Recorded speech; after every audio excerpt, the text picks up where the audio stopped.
On a manqué de vous dire, c'est religieux aujourd'hui.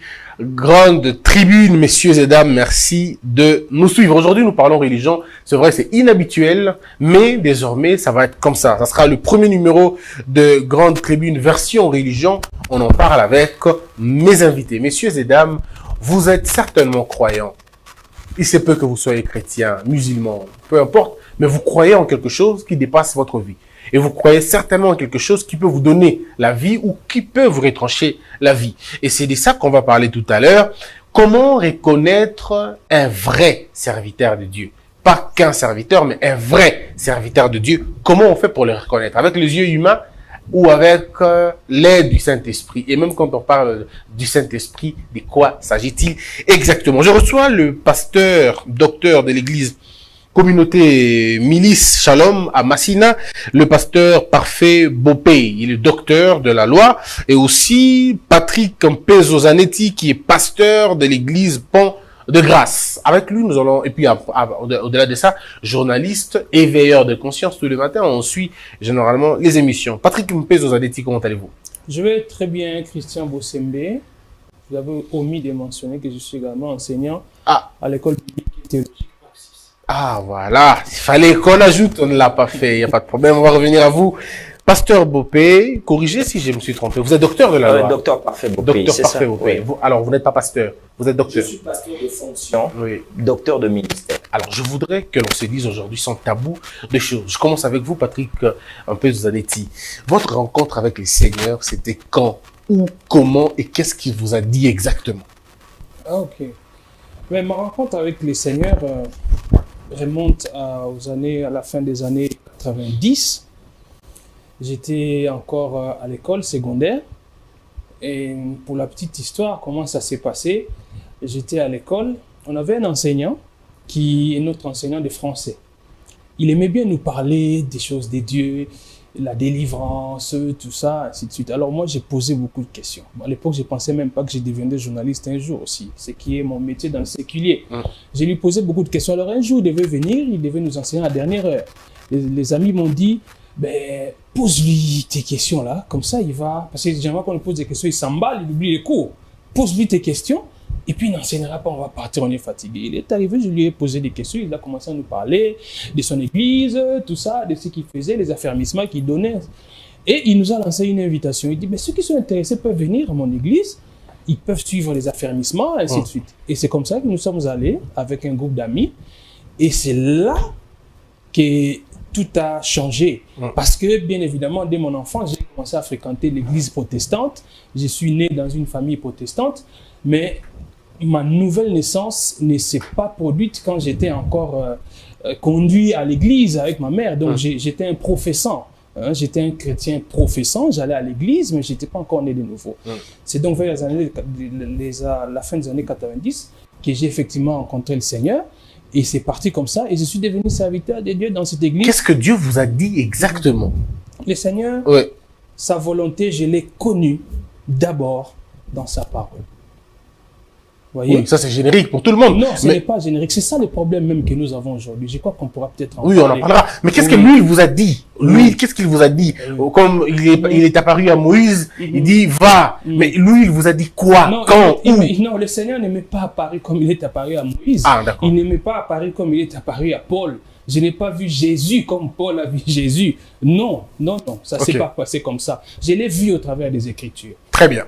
On reviendra à vous. Messieurs et dames à la maison, comment êtes-vous devenu pasteur?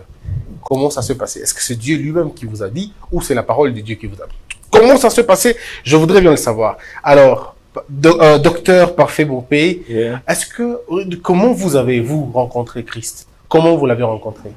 Oh, merci beaucoup. J'ai beaucoup aimé la question, mais la question doit être scindée en deux. Rencontrer le Christ et être appelé au ministère. Ça, c'est très important. Donc, vous pouvez rencontrer Christ sans qu'il vous appelle au ministère? Effectivement, parce que l'appel au ministère, c'est tout un processus. D'accord. On rencontre le Seigneur pour devenir enfant des dieux. D'accord. C'est tout. Et dans cette rencontre, qui va vers l'autre? C'est nous qui allons vers lui ou c'est lui qui vient vers nous pour être ses enfants? C'est très important. C'est Dieu qui vient vers l'homme parce que quand l'homme recherche Dieu, il ne le trouvera pas, mais il créera une sorte de pensée humaine qu'on appelle la religion. Très bien. Donc Alors, c'est Dieu qui vient vers l'homme le rencontrer et l'homme réalise que c'est un pécheur, que c'est un homme perdu et de ce fait il accepte l'œuvre de la croix pour être une nouvelle créature. donc quand on entend les gens dire Nzambe Balou Kakaye, ils se trompent alors ces gens-là. Quand on devient maintenant enfant de Dieu, on peut maintenant rechercher Dieu dans sa vie. Il y a deux dimensions. La Bible dit chercher l'éternel et chercher encore l'éternel, deux fois. Chercher l'éternel, ça veut dire dans notre vie de chaque jour, on a besoin du soutien des dieux. Mais pour rencontrer le Seigneur, Dieu est un mystère, c'est à lui de venir vers nous. Ouais. Comme il a fait avec Adam dans le jardin. Adam, où es-tu?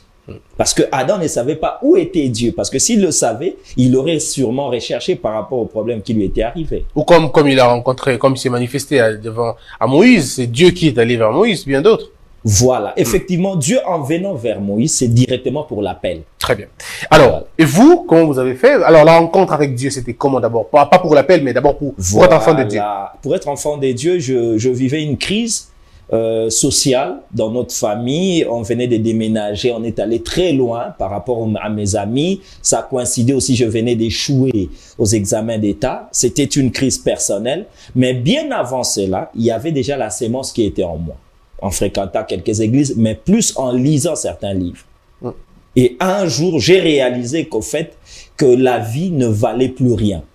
Personnellement, je me suis dit, bon, j'accepte parce que ça a duré pendant 2 mois où j'ai résisté à cette envie-là de me remettre entre les mains du Seigneur. Est-ce que ce n'était pas un abandon finalement? Est-ce que si la situation, si les choses se passaient bien, est-ce que tu allais sentir ces choses-là? S'il n'y avait pas cette crise, est-ce que tu allais rencontrer ces dieux-là? Et je ne saurais le dire, mais ce qui est vrai, Dieu utilise aussi les crises et les situations pareilles pour rencontrer les gens. Très bien. Et pour l'appel, comment tu...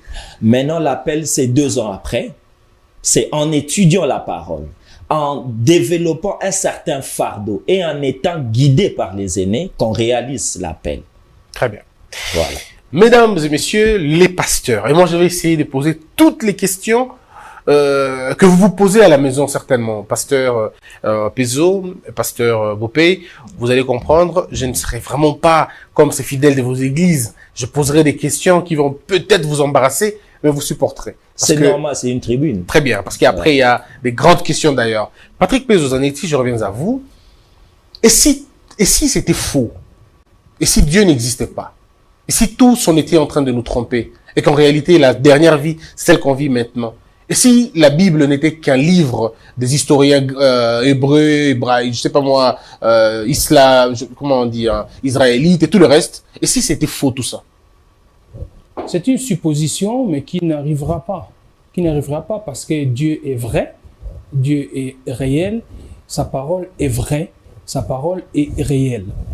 L'épreuve de l'existence des dieux ne se trouve non seulement dans la Bible, qui est la parole de Dieu, les preuves de l'existence des dieux sont également trouvables sur le plan scientifique. Il y en a. Donc, on ne peut pas aujourd'hui affirmer que c'était, et si c'était vrai, disons, et si c'était faux, non. Il est une évidence que le Seigneur existe, Dieu est vrai, et sa parole est vraie. Je donne un exemple, j'aimerais partir d'un exemple, par exemple, en dehors de la Bible, hein, si, pour prendre un peu les choses de manière générale. Vous savez, il est scientifiquement prouvé que une matière ne peut exister ou provenir que d'une autre matière préexistante. C'est-à-dire qu'il n'y a pas quelque chose qui naît comme ça, qui arrive comme ça. Quand quelque chose s'est produit, quand vous voyez l'existence de quelque chose, c'est qu'il y a eu quelque chose de précédent qui a donné l'existence à cette chose-là. Et quand vous voyez le monde, ce n'est pas une génération spontanée, c'est pas quelque chose, il n'existait rien du tout, et puis tout est venu comme ça, sans provenir de quelque part. Non. Déjà, là, ce que les scientifiques aiment appeler la nature, ce qu'ils appellent la nature, en fait, c'est Dieu. La nature ne s'est pas créée comme ça.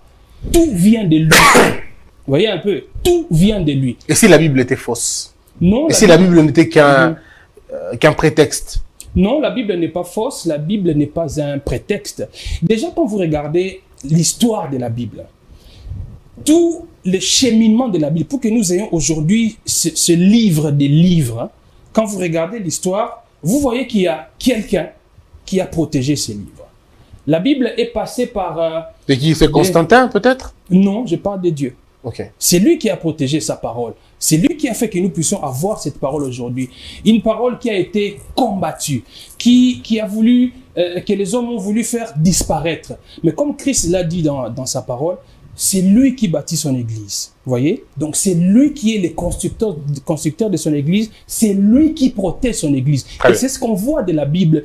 Toutes les étapes par lesquelles la Bible est arrivée pour que nous puissions la voir aujourd'hui. Tous les combats que ce livre a connus, mais qui existent jusqu'à aujourd'hui, qui est parmi, disons, le premier livre les plus lus dans le monde.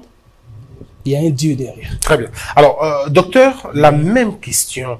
Et si la Bible, c'était une affaire de Constantin les Grands, Constantin, si c'était une histoire des Romains qui voulaient imposer leur seigneurie, parce qu'après, on vous montre, ça, on en parlera plus tard, peut-être dans un autre débat, que beaucoup de personnages que l'on trouve dans la Bible n'ont aucune autre référence dans aucun livre des sciences. On ne les trouve nulle part que dans la Bible. Et si c'était une fausse histoire, finalement? Merci beaucoup. Moi, j'attaquerai plus la question elle-même qui est posée. En fait, c'est une question rationnelle, donc une question d'un homme scientifique. Mais qu'est-ce que la science?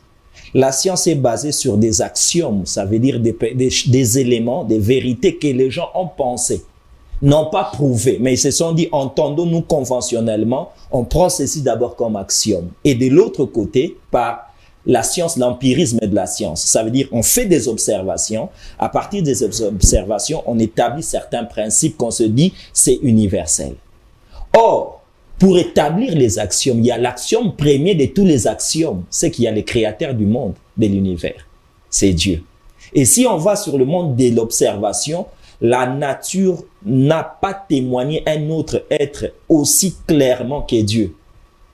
Dieu existe, la nature le déclare, et la Bible aussi. Mais la Bible qui est le livre des dieux pour nous chrétiens, parle des personnages, dans ce cas de personnages. Mais Abraham a vécu bien avant que certains personnages qu'on pourrait évoquer pour dire non, peut-être ils n'ont pas existé. Abraham a existé.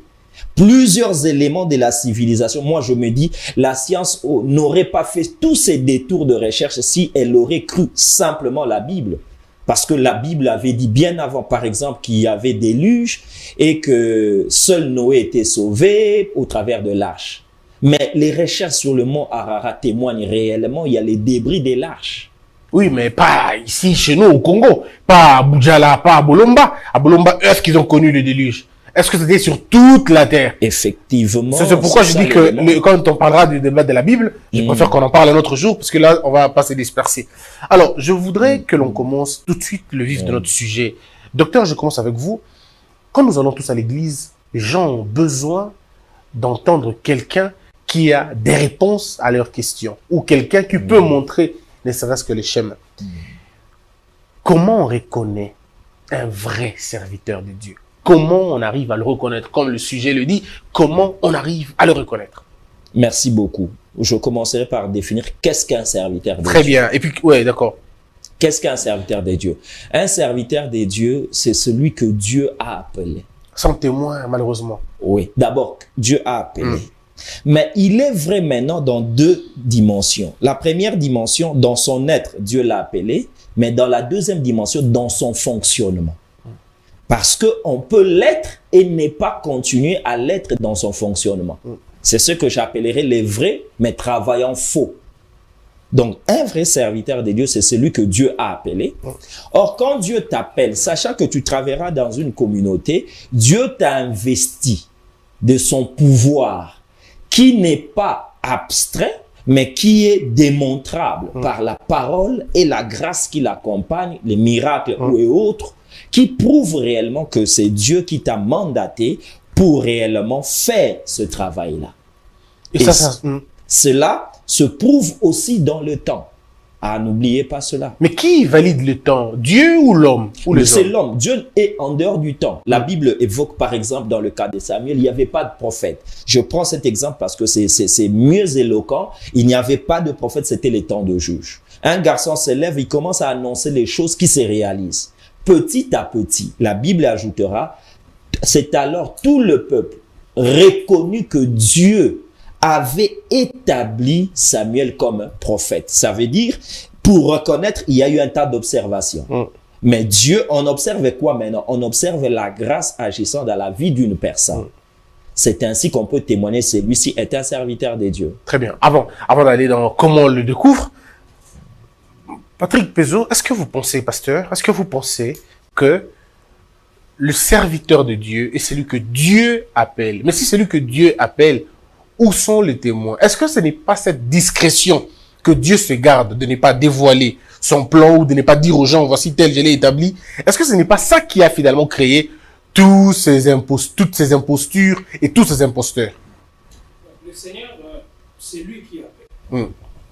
Vous les appelez serviteurs des dieux. Ils sont serviteurs des dieux parce que c'est lui qui appelle.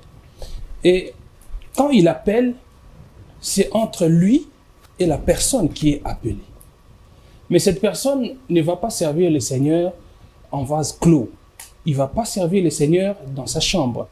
Il va servir le Seigneur devant les hommes, dans une communauté, appelée à un ministère particulier. Et quand le Seigneur vous appelle, cet appel va être vu par les hommes. C'est pourquoi quand vous lisez dans les Actes des Apôtres, nous voyons l'Église, comment l'Église est en train de naître, l'Église est en train d'évoluer. Quand le Seigneur appelle quelqu'un, cet appel est attesté par ceux qui sont avec lui. Ceux qui sont avec lui, ce n'est pas les peuples, ce sont les anciens. Vous voyez? Aujourd'hui, celui qui est considéré comme un des plus grands apôtres de la Bible, celui qui a écrit une très grande partie de la Bible, l'apôtre Paul, qui a été appelé bien après les autres apôtres. Vous voyez, nous parlions de lui ici qui a rencontré le Seigneur. Il a vu le Seigneur, comme tous les autres apôtres. Parce qu'une des caractéristiques des 12 apôtres du Seigneur, ils ont vu Jésus. Paul aussi, bien qu'étant appelé alors que le Seigneur Jésus-Christ avait déjà connu l'ascension, mais Paul a vu le Seigneur. Mais malgré que cet appel s'est passé directement avec le Seigneur, le Seigneur lui a parlé. Moi, je vous ai dit, si moi, je n'ai pas vu Jésus physiquement comme ça, comme Paul l'avait vu. Paul a vu le Seigneur. Mais Paul n'a pas démarré son ministère comme ça. Il vient Après avoir vu. J'ai vu le Seigneur, je commence. Vous n'avez rien à me dire, il m'a parlé.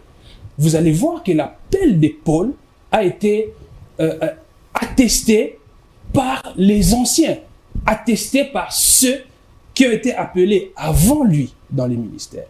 Donc c'est le Seigneur qui vous appelle, c'est lui qui vous appelle. Vous n'avez pas besoin d'un témoin, forcément. Oui, mais vous allez servir les gens. Et au milieu de tous ces imposteurs, comment l'on va dire que c'est vrai, c'est vous que Dieu a appelé? Parce qu'aujourd'hui, quand on entre dans un taxi, vous le savez, docteur, vous trouvez un monsieur qui dit Ndama Beningay. Il dit il est établi serviteur. Et c'est des ordres. On ne le trouve que chez vous, les chrétiens. On ne le trouve pas chez les musulmans. Il n'y a personne qui va se réveiller un matin et dit je suis imam, Dieu a fait de moi imam. Mais chez vous, les chrétiens, on se réveille ce matin, on devient directement pasteur. Et puis si on est très fâché, on commence même à devenir archibishop, archipachipal et tout, on est tous les titres là. Pourquoi il n'y a pas de témoin dans tout ça? Vous allez voir Paul parler. À un moment donné, il était appelé à défendre son ministère face aux faux docteurs, aux faux apôtres. Paul a parlé des preuves de son apostolat. Vous voyez? Il n'avait pas besoin de prouver ça parce que le Seigneur l'avait appelé, il en était sûr. Mais il a parlé des preuves de son apostolat parce que, il y avait des gens qui sont venus dans l'église avec des faux enseignements pour infiltrer l'église avec des faux enseignements. Et il y a eu des gens qui ont mis en doute l'apostolat de Paul. Mais il a prouvé son apostolat, il a parlé des preuves de son apostolat. C'est lui qui est appelé par le Seigneur, il y a des signes qui ne trompent pas. Comme quel signe? Comme quel signe? Je reviens à vous, Patrick. Parce que, est-ce que vous êtes d'abord d'accord avec ce que Patrick dit? Oui, tout à fait. Mais simplement, il faut séparer les choses dans l'autre. Il y a Dieu appelle. Il se limite à appeler. Mais maintenant, la question que vous évoquez relève de la responsabilité de l'Église. Comme on dit, les anciens. C'est dans l'exercice de cet appel qu'il y a maintenant le problème. Mais acceptons-le et disons-le en face comme ça, que peu importe ce qui se fera, il y aura toujours les imposteurs. Ben voilà, là c'est un raccourci, mais il n'y a pas d'imposteurs chez les musulmans. Il n'y a pas des imams qui débarquent en disant je suis imam, on va dire, on peut le lapider, on dira non, tu es de quelle mosquée, qui t'a établi, ainsi de suite. J'aimerais dire aussi, il y a des imposteurs, mais le problème c'est quoi? L'imam imposteur ne vient pas dans un mosquée dire je suis votre imam. Ça veut dire il y a déjà un peuple et quelqu'un vient s'imposer, dire je suis votre imam. C'est pas comme ça. Il y a deux phrases qui peuvent être distinctes. Dieu m'a appelé, c'est normal. C'est votre droit de le dire. Mais je suis votre pasteur. Ce n'est pas comme ça que les choses se Mais passent. ça commence toujours par Dieu m'a Voilà. appelé, Dieu m'a établi. Il y a des églises aujourd'hui Oui. où les pasteurs n'ont pas de père spirituel. Il est lui, les pasteurs de l'église. Au-dessus de lui, il n'y a personne. Parce qu'il dit que c'est Dieu lui. C'est Dieu lui-même qui lui a dit. Alors, comment on va contester quelqu'un comme ça qui dit que Dieu lui a dit, si vous faites aussi une petite faute ou une petite erreur, comme on va dire, ben, il faut des miracles aussi. 2-3 miracles, bon, ça. Et comme le peuple est d'accord derrière, est souvent emballé par ces choses, voilà, le pasteur est établi. Aujourd'hui, c'est 10 personnes. Demain, c'est 15, 30, 50, 1000 personnes autour de lui. Mais il n'a pas de père spirituel. Il n'a pas d'historique spirituel. Il est pasteur et c'est comme ça. C'est Dieu qui l'a établi. C'est la responsabilité des aînés. Comment Ézéchiel aîné va dire à Patrick, Voilà. à Patrick Pezo Dans que tu n'es pas pasteur? Dans la communauté où Oui. nous sommes, il y a de ceux qui ont précédé. Et ils ont maintenant cette responsabilité. Chaque fois qu'il y a un mouvement, qu'il y a un petit soubresaut de l'autre côté, d'avoir un droit de regard, d'approcher. Pourquoi? Parce qu'il y a de ceux-là qui ne sont pas appelés, qui sont des imposteurs. Mais il y a d'autres qui sont appelés, mais qui ont une crise d'encadrement. Oui, mais Vous savez, cela doit être dans les deux sens. Celui qui est appelé doit se soumettre, comme Dieu a dit à Paul, entre dans la ville, on te dira ce que tu dois faire. docteur, Voilà. docteur, excusez-moi, Ouais. je veux vraiment un peu vous embêter là-dessus. Je voudrais revenir, et je parlerai aujourd'hui des pasteurs, et puis ça peut être une période d'évoluer. Le pasteur Mike Kalambay Oui. est de quelle communauté? Il est de l'ECC, à ce que je sache. Voilà, mais Ouais. pourtant j'ai posé la question à quelqu'un de l'ECC. Il ne reconnaît pas le pasteur Mike Parce Kalambay qu'il dans n'est leur pas église. de l'RSC. Oui. Ouais, parce que le pasteur Joël Tatou, Francis Tatou, est de quelle communauté?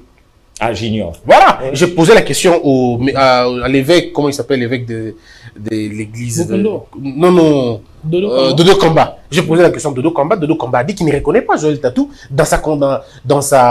dans leur communauté. Ils ne reconnaissent pas. Vous avez quelqu'un comme Denis Less. Il est lui-même le patron de sa propre communauté. C'est lui le chef de sa communauté. Bon, quelqu'un de comme ça, s'il commet une erreur, qui va le reprocher? Dans chaque plateforme, dans chaque organisation, il y a les textes. Je pense qu'il faut que les gens observent les textes. Ah, les textes humains maintenant. C'est plus Ben, Dieu. Dieu Ces est dans textes sa humains-là parole. n'iront pas à l'encontre de De la la Bible. parole. Ok. Non. C'est comme vous êtes juriste et vous le savez, la Constitution, c'est la loi des lois. La Bible, c'est notre Constitution.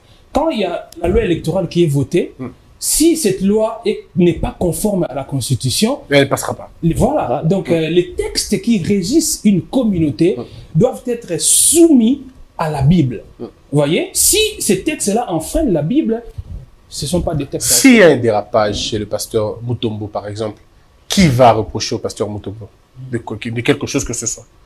J'aimerais partir d'un passage, si nous lisons dans Philippiens, si vous me permettez rapidement, Allez-y. dans Philippiens, chapitre 1er, un passage très intéressant qui nous parle carrément de la structure de l'Église.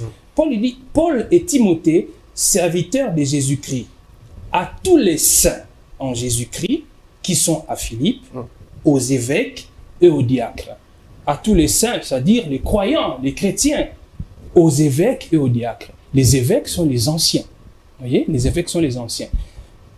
Dans l'Église, la structure suprême, entre guillemets, la structure au-dessus de laquelle il ne doit pas y avoir une autorité, si ce n'est Dieu, c'est les anciens. La structure constituée des anciens. Et ce sont de ces anciens-là, parce que tout ancien n'est pas forcément appelé au ministère de la parole.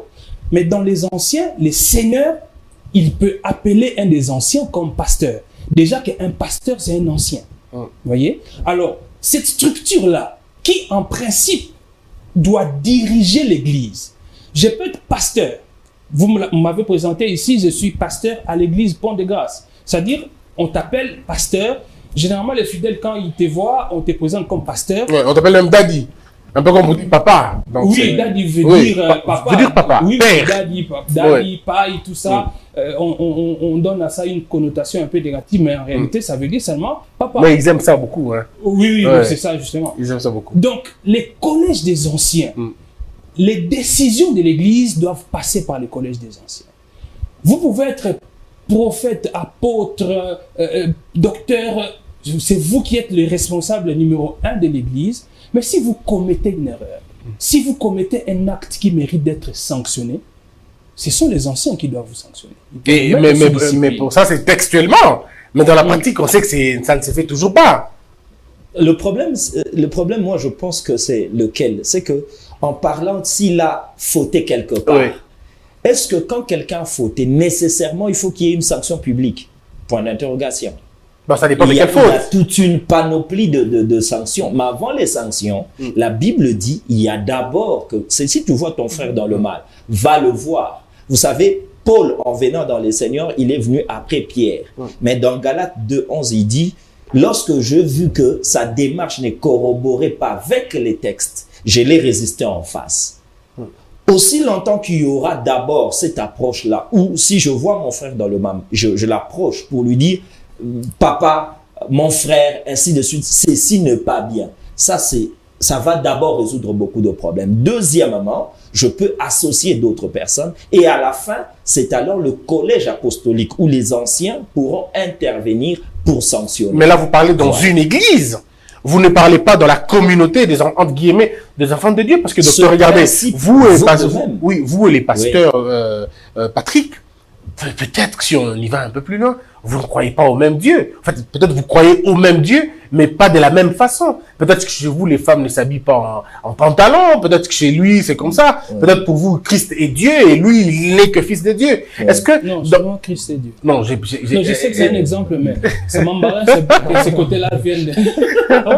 Très bien. Ouais. Donc, peut-être que chez vous, vous croyez à la Trinité et quelqu'un d'autre n'y croit pas. Mais est-ce que, déjà, à partir de ces divisions-là, pouvez-vous lui dire un mot? Si déjà vous trouvez, par exemple, lui, dans ses délivrances, il chicote les gens. Il chicote les gens et puis il parle avec les démons. Il discute avec les démons, il dialogue même avec eux. Alors que chez vous, cette doctrine-là n'existe pas. Est-ce que vous pouvez lui dire, monsieur, ça, ce n'est pas dans la parole de Dieu? Est-ce qu'il vous croira? Déjà à la base. D'abord, si je le considère comme mon frère, je peux l'approcher. Si je le considère comme mon frère un chrétien, je peux l'approcher. D'abord pour discuter. Parce que le problème, c'est lequel? C'est que je peux ne pas apprécier ce qu'il fait, mais je dois d'abord comprendre pourquoi il le fait. Vous savez, la précipitation dérange un peu aujourd'hui notre comportement étant que leader, étant que pasteur. Deuxièmement, tout ne se traite pas, par exemple, on va peut-être l'aborder sur les réseaux sociaux, sur les places publiques. Ça, on en parlera. Parce que la Bible dit ceci, quand les enfants d'Israël sortirent, c'était un groupe. Mais quand ils devaient camper maintenant, chacun devait être dans sa maison paternelle. C'est-à-dire, en face de moi, il est de quelle maison paternelle? Moi, je suis de quelle maison paternelle? Parce que plus on se multiplie, plus on doit se regrouper pour mieux s'organiser. Voilà comment on doit aborder la chose. Comme mon frère, je peux l'aborder. Mais si maintenant, je ne suis pas d'accord et que cela scandalise les gens, cela relève d'abord de ceux qui sont ses supérieurs directs. Mais si c'est là, c'est comme ça qu'ils font. Si c'est leur doctrine, c'est comme ça. Vous n'êtes pas de leur doctrine. Est-ce que vous pouvez appeler le monsieur et lui dire, monsieur, ce que vous faites, ce n'est pas Dieu qui a dit. Il vous dira, Dieu a dit ça. Je ne dirai pas que Dieu a dit, je lui apporterai ma part de vérité. Et c'est à lui maintenant d'en juger. Alors, est-ce que vous partagez la même foi que lui, c'est-à-dire la même façon de voir? Je crois que j'avais commencé à répondre en premier à la question. Quand vous avez posé votre question, vous avez cité les noms d'un éminent homme des dieux de la ville. Vous dites, par exemple, lui, quand il commet une erreur, est-ce qu'il est dans son église? Vous voyez, je me suis situé dans le cadre de l'église locale. D'accord. Vous voyez, parce qu'il faut faire une nuance. Nous sommes là, je peux voir le docteur qui évolue dans une autre église locale être dans l'erreur. Je vais l'approcher. Moi, je ne fais pas partie du collège de ses anciens, je ne fais pas partie de sa communauté, je ne peux pas le mettre sous discipline. C'est-à-dire, qu'est-ce que je vais faire? Je vais aller l'approcher. Et je lui parle à la lumière de la parole de Dieu. Révérend, voilà ce que vous faites, ce n'est pas correct, on va prier ensemble et puis. Mais s'il n'écoute toujours pas, il y a toute une procédure. Mais si nous situons dans le cadre de l'église, voilà, dans le cadre de l'église, c'était ça ma réponse. C'est-à-dire, nous avons l'apôtre qui est notre responsable de l'église, ou le pasteur qui est le responsable de l'église, mais il commet des erreurs qui méritent, je dis bien des erreurs qui doivent être attestées et qui méritent des sanctions ou qui méritent qu'il soit mis sous discipline. C'est là où j'ai parlé des anciens. Très bien. Alors, vous avez parlé de faux enseignements. C'est vous avez parlé de faux enseignements, vous avez même parlé de la fausse doctrine. est-ce que ce n'est pas prétentieux de penser que les autres ont une fausse doctrine et que c'est vous qui avez la bonne? Parce que comme je vous ai dit ici, quelqu'un a dit, par exemple, que bon, ce que Adam et Ève avaient fait, c'était les rapports sexuels, ils n'avaient pas mangé le fruit. Et ils fondent leur doctrine dans cela. D'autres disent, quand Caïn a quitté, après avoir tué Abel, Caïn est allé se marier, donc avec d'autres peuples que Dieu aurait créé déjà, tout ça. Alors, eux, ils fondent leur doctrine comme ça. Et vous, par exemple, vous dites, non, non, notre doctrine, c'est le fruit, ça reste le fruit. Comment vous allez dire que celui-là a un faux message, a une fausse doctrine par rapport à vous? Est-ce que ce n'est pas de la prétention? Il faut déjà établir une différence entre ce qu'on appelle doctrine et ce qu'on appelle les dogmes. Vous voyez, dans la plupart des cas, nous sommes dans des dogmes, c'est-à-dire des lois établies par des communautés, par des églises, qui ne sont pas toujours mauvaises. Mais souvenez-vous, j'ai donné un exemple ici, dans la nation, nous sommes à Kinshasa, au Congo, toute loi doit être conforme à la Constitution. Donc, s'il y a un dogme à l'église qui n'est pas conforme à la parole de Dieu, à la Bible, nous ne sommes pas tenus de le respecter. Quand on parle de la doctrine, quelqu'un ne peut pas avoir sa doctrine à lui. Vous voyez, la doctrine, c'est dans la Bible, c'est dans la parole de Dieu. Il y a des interprétations, des gens qui interprètent mal la Bible et qui tombent dans des dogmes, dans des histoires fabriquées par eux-mêmes. Ah, c'est ça que tu dis, quand vous dites interpréter mal, je crains de dire, mais qu'est-ce qui vous dit que vous avez les thermomètres de la... Justement, parce qu'il y a des principes d'interprétation de la parole de Dieu. Universel. Vous voyez, il y a des principes d'interprétation de la parole de Dieu. Nous sommes là, vous avez tantôt, je crois que c'est un exemple qui vous donnait, vous dites, peut-être que vous partagez pas la même foi, peut-être non. Ouais. Il y a un dénominateur commun entre nous ici, c'est la parole. Nous sommes fondés sur la parole. C'est-à-dire, si nous croyons à la parole de Dieu, quelque chose, la Bible dit, ça, c'est rouge. Si nous croyons tous à la parole de Dieu, si moi j'ai dit que c'est bleu, alors que la parole de Dieu nous démontre que c'est rouge, je ne suis plus dans la doctrine. Non, mais pasteur, mais, écoutez, pasteur, je vais donner la parole à quelqu'un d'autre, mais là, ça m'embarrasse un peu. D'autres pasteurs disent que Dieu a interdit à la femme de prêcher. Il y en a d'autres qui laissent la femme prêcher. Tous fondent leur argumentaire dans la parole de Dieu, dans la Bible. Alors, qui aura tort, qui aura raison? Parce que ceux qui disent, ils disent, non, mais ça c'est l'esprit des Jézabel. D'autres disent, non, ça c'est l'esprit des crasés. Bah, alors finalement, on se dit, mais qui a raison, qui a tort? Puisqu'ils utilisent tous la Bible, puisqu'ils lisent tous la même Bible. Il y a des constitutionnalistes qui nous disent que l'ancien président Joseph Kabila ne peut plus être candidat aux élections présidentielles. Oui, je suis parmi ceux qui pensent comme ça. Il y a d'autres constitutionnalistes aussi éminents. Oui. Non, c'est des enfants égarés de la Constitution. Ils sont égarés de la Constitution. Là, vous les prenez pour des enfants égarés. Oui, ils sont égarés. Tous, ils sont où? Dans la Constitution. Mais la manière dont ils lisent, hein, c'est très différent. Les problèmes. Il y a le même texte, mais l'interprétation des textes. Très bien. Alors, je reçois aussi le pasteur de l'église Radel, Camp de Dieu à Brikine, le pasteur Abba Isaac Moulay. Comment allez-vous, pasteur? Dieu nous garde, mon frère Christian. Pasteur, le débat, vous le prenez en cours, on vous introduit directement là où nous sommes aujourd'hui. Qu'est-ce qui détermine que tel détient la vérité? Qu'est-ce qui détermine que tel est un vrai serviteur de Dieu, un vrai enfant, non, serviteur de Dieu, comme le docteur nous a dit, de faire la différence entre enfant de Dieu et serviteur de Dieu? Qu'est-ce qui prouve que tel est un serviteur, un vrai serviteur de Dieu, ou tel possède la vérité des Écritures? Je crois qu'il y a trois éléments. Le premier élément, Christ l'a révélé. Vous le connaîtrez par leurs fruits. Parce qu'un serviteur de Dieu n'est pas que celui qu'on va juger par rapport à son discours, mais on doit aussi juger par rapport à son être, son comportement. Donc, ce qu'il est dans la cité, ce qu'il est parmi les hommes. Il ne suffirait pas seulement d'être un bon prédicateur ou quelqu'un qui donne des affirmations, qui prêche à l'église. Là, c'est Christ qui a parlé. Et puis, par rapport aussi aux Écritures, par rapport à la doctrine, je crois que c'est le deuxième paramètre. C'est le deuxième paramètre par rapport à ce qu'il dit et ce qu'il fait. Parce que quelqu'un peut aussi prêcher, entre guillemets, un sujet qui est doctrinalement vrai, mais qui a de mauvaises pratiques. Donc, il faudrait que les discours et les pratiques soient vérifiés dans les Écritures, qu'ils sont corrects. Et le troisième paramètre, c'est le témoignage de l'Esprit. C'est vrai que là, maintenant, c'est un jugement individuel. Donc, on ne peut pas demander à tout un corps d'avoir un même témoignage. C'est-à-dire, Christian, quand il m'écoute, il peut aussi avoir un témoignage de l'Esprit qu'il a affaire à un vrai serviteur ou à un faux serviteur. Ce sont ces trois paramètres-là, comme je disais. D'abord, le fruit, c'est qu'il est au milieu des hommes, sa personne, son comportement dans la société, Et puis, nous avons le discours et le pratique, et nous avons le témoignage de l'esprit. Alors, vous êtes 3 pasteurs. Je rappelle que le pasteur Zanetti est le pasteur de l'église Pont des Grâces. Et que vous êtes le pasteur de l'église Radel. Et que le docteur Bompey est de l'église communauté Milice Shalom, à Massina. Mais vous allez vous rendre compte que vous-même, dans vos pratiques, vous n'êtes toujours pas, vous dites toujours pas la même chose, vous faites toujours peut-être pas la même chose. Peut-être chez les pasteurs, corrigez-moi si je me trompe, la femme ne prêche pas, elle prêche chez vous. Elle peut prêcher. Elle peut prêcher. Est-ce que chez vous, pasteur, une femme peut prêcher? Oui, elle peut prêcher. Donc, pasteur Zanetti, elle peut prêcher chez vous? Non. Ah, voilà. Donc, mais pourtant, vous trouvez ça dans la parole de Dieu. Et que vous pensez avoir la doctrine qui vous le dit. Et c'est pas le sujet qui nous réunit. Non, c'est pas le sujet. On va pas ouvrir le débat sur la question. Alors, pasteur, comment vous m'expliquez que vous ayez le même fondement qui est Dieu, vous ayez le même instrument qui est la Bible, mais que les pratiques, c'est différent? Comment ça s'explique, pasteur Ok, donc Isaac. déjà la question sur le ministère de la femme n'est pas une question doctrinale, dans le sens où elle ne touche pas au salut. Donc cela veut dire quelqu'un qui croit au ministère de la femme ou qui ne croit pas au ministère de la femme ne sera pas jugé pour aller au ciel ou aller en enfer. Donc ça ne touche pas au salut.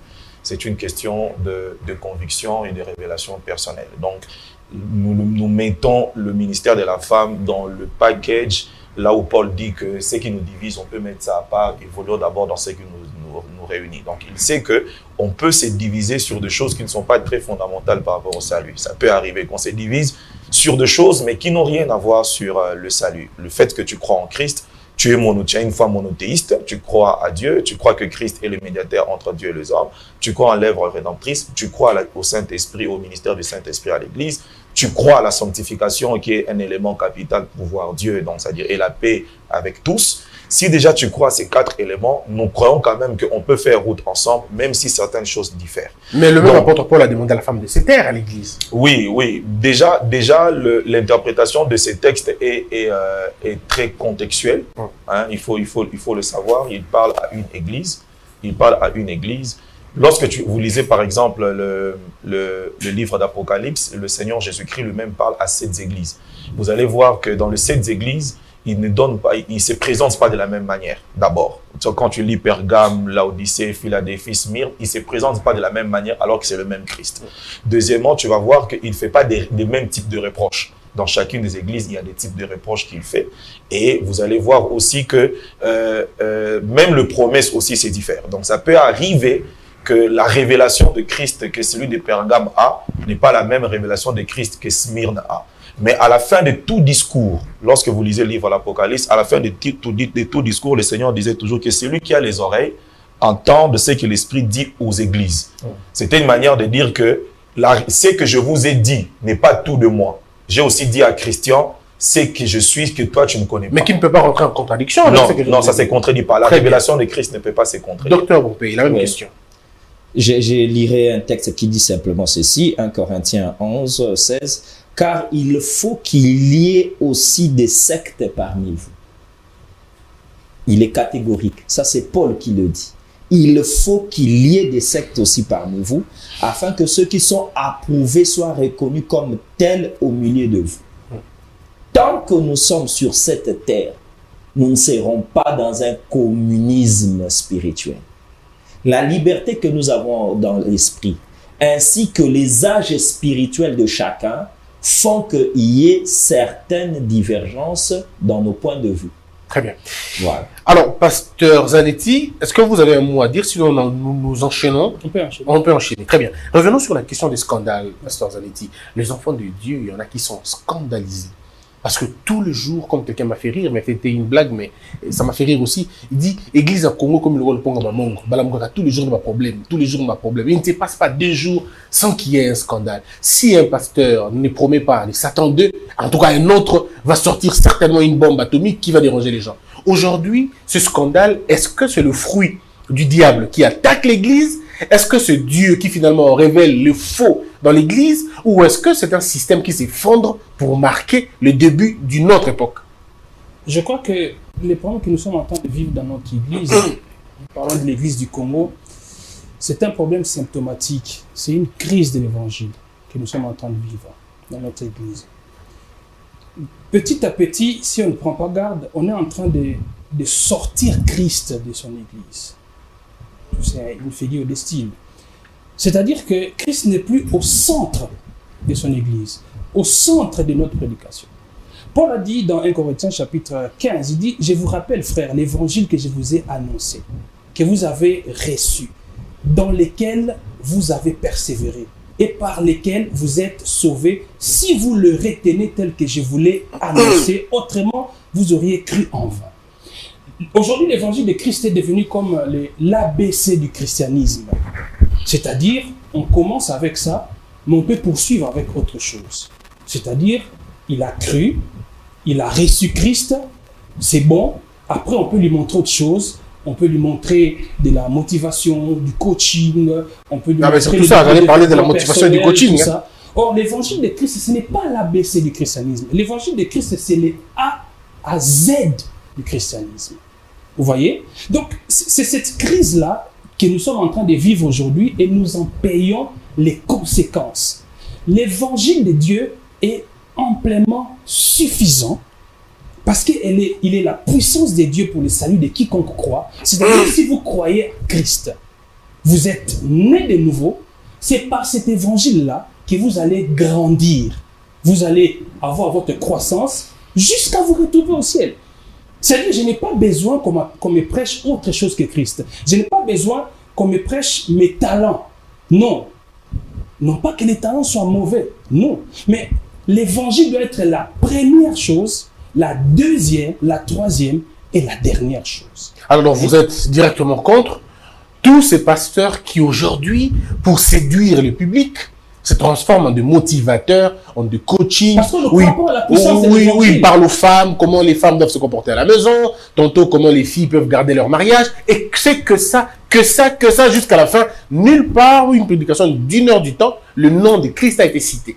Tout l'évangile ou toute la prédication a tourné autour des choses terrestres. Il faut garder son mariage, il faut avoir des enfants, il faut vivre bien, il faut réussir, il faut impacter, et tout tourne autour de ça. Est-ce que pour vous, c'est un échec finalement? Réussir, l'évangile n'est pas contre la réussite. Impacter, l'évangile n'est pas contre. Le problème, c'est quoi? Quand on pense qu'on peut impacter, on peut réussir en dehors de la norme de l'évangile. Vous voyez? Il y a des messages aujourd'hui, tu es en train de suivre. On commence par un passage de la Bible, on lit un passage de la Bible pour les besoins de la cause. C'est-à-dire, si je commence ma prédication, je ne lis pas un passage de la Bible, on va dire, mais où hasard, pasteur Andéonino, Abandika Koloba. Je dois lire un passage. Certainement deux, trois passages, et puis allez. Suivez le développement, vous voyez qu'il n'est pas dans l'exposition des Écritures, il a lu pour les besoins de la cause. Après, vous voyez, moi, de par ma formation, je suis journaliste. C'est-à-dire que, hormis la Bible, nous lisons des ouvrages. Tu sens quelqu'un en train de prêcher, tu dis, mais, tu vois un peu. Non pas que lire un livre, mais on ne peut pas utiliser la parole de Dieu comme un instrument pour venir dire autre chose. Nous ne devons pas faire dire à la Bible ce que nous avons envie de dire. Nous devons dire ce que la Bible dit. C'est pourquoi nous, par exemple, on encourage la prédication par exposition. C'est-à-dire, j'ai dit ce que la Bible dit, non pas ce que je veux dire. Non pas que la prédication thématique soit mauvaise. Non, c'est une approche aussi très bonne. Mais nous devons dire ce que la Bible dit. Je ne peux pas venir ici, j'utilise un verset de la Bible, je dis autre chose. Alors, c'est une crise de l'évangile que nous sommes en train de vivre. Pasteur Abba, partagez-vous le même point de vue que Pasteur Patrick? Vous pensez qu'il n'y a pas que du faux, il y a aussi du vrai, mais vous lequel? Votre parti? Non, d'abord, je voulais juste toucher un point par rapport à mon frère, au pasteur, que lorsque nous prêchons l'évangile, nous sommes des émetteurs, donc je tiens un discours devant un auditoire qui est constitué du corps du récepteur, qui reçoit mon message. Et je dois savoir que l'homme n'est pas seulement esprit, il n'a pas que l'âme, il a aussi un cerveau. Donc il y a trois récipients qu'il faut remplir. Qu'il faut remplir lorsque je parle à quelqu'un, à l'église. Nous avons d'abord son cerveau, nous avons son esprit et son âme. Alors le cerveau forme même sa mentalité, sa manière de se comporter dans la société. Et la Bible ne dit pas tout sur ça. La Bible ne dit pas tout sur ça. Alors vous focalisez-vous sur ce que la Bible dit, comme ça le cerveau sera à l'université, à l'école, ailleurs. C'est une erreur pour un prédicateur. Une très grande erreur pour un prédicateur, le renouvellement de l'intelligence. Je donne un exemple. Un exemple, j'arrive avec un de mes frères à l'église de quelqu'un. Il s'est mis, exemple, il s'est mis sur la chaise, le monoplace. Nous sommes dans un salon, il s'est mis sur le monoplace. Lorsque le monsieur le propriétaire de la maison entre, il se rend compte que le monoplace est déjà occupé par un pasteur. Et puis à la fin, je dis à mon frère, quand on arrive chez quelqu'un, on ne se met pas sur la place de monoplace. Ah bon, on ne m'a jamais dit ça. Donc après, tu te rends compte qu'il y a des choses à l'église. Si on ne prêche que les choses de l'esprit, nous n'aurons pas de vrais hommes dans la société. Parce qu'il y a des choses que ton père ne va pas te le dire, qui est la première plateforme éducationnelle. Il y a des choses que ton professeur à l'école, à l'université ne va pas te dire, qui est la deuxième plateforme éducationnelle. L'Église aussi peut avoir un apport sur la société et sur des choses qui sont très fondamentales. Je refuse d'avoir des femmes qui ont reçu Christ à l'Église et qui prient à l'Église, qui sont correctes à l'Église, mais qui ne savent pas garder leur foyer. Je refuse d'avoir de jeunes gens à l'Église qui ont connu Christ, qui vivent dans la sanctification, mais qui n'ont pas de l'éthique, de la déontologie, la discipline même de la vie. Je refuse d'avoir des hommes à l'église qui ont connu Christ et qui ont reçu Christ, mais qui ignorent certains principes de la vie. Si un prédicateur est complet, il faudrait aussi que sa prédication soit une machine de transformation aussi même comportementale. Et ça ne touche pas que des choses, des sujets qui sont dans la Bible, mais ce sont des sujets que la Bible n'interdit pas. Lorsque nous enseignons sur l'éthique, par exemple, tu vas vérifier toute la Bible, il sera difficile pour toi, par exemple, d'établir un enseignement sur le protocole de la vie, sur l'éthique et la déontologie. Il y aura des versets bibliques qui vont t'accompagner, mais tu auras besoin d'autres choses. C'est comme ça que moi je dis qu'il faudrait qu'il y ait un plan pédagogique à l'Église. Et le plan pédagogique, on garde le soubassement qui est Christ, mais nous avons aussi un plan pédagogique qui touche aussi à certains comportements dans la société pour offrir à la société de chrétiens, mais qui sont équipés et équilibrés. Alors, le docteur... Mais pas seulement rester dans l'histoire de femmes, l'histoire des mariages, l'histoire de... Non, mais il faut un peu de mesure. Vraiment un programme pédagogique pour les docteur parfait. Oui. Est-ce que le développement personnel ne gagne-t-il pas l'Église aujourd'hui? Est-ce que tous les pasteurs ne sont-ils pas tentés de parler comme